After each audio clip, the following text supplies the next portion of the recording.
Të nderuar përfaqësues të mediumeve, sot jemi këtu në këtë lokacion të ju informojmë se po fillojmë me punimet e trotuarit të ri i cili qendet në pjesën jugore të rrugës Skupi, ose më saktësisht punimet do të jenë nga pompa e benzinës Makoil deri te kryqëzimi me rrugën 10 i cili të çon në Bardovcë.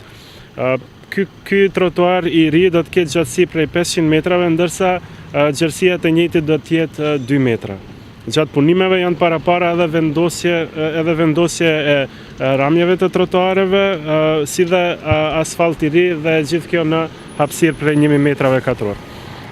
Punimet e këtij trotuari do të bëhet nga ndërmarrja publike Rrugë dhe Rrugica, ndërsa afati për mbarimin e këtij projekti do të jetë dikom parafërsisht 1 muaj, varësisht nga kushtet klimatike që do t'i kemi gjatë punimeve. Për fat keq deri tani në këtë lokacion askush nuk ka parapar nevojë për të rregulluar këtë trotuar, ndërsa të gjithë e dim se sa e rrezikshme është ecja në këmbë në këtë pjesë të qytetit. Qëllimi është që këmbësorëve të kësaj pjese të qytetit të mundsojmë ecje më të sigurt dhe pa pengesa. Gjithë jeni dëshmitar se ne si qytet jemi duke angazhuar maksimalisht në çlirimin dhe ndërtimin e hapësirave të reja për këmbësorët, me një qëllim të vetëm që të kemi hapësira më të sigurta për gjithë këmbësorët e këtij qyteti. Faleminderit.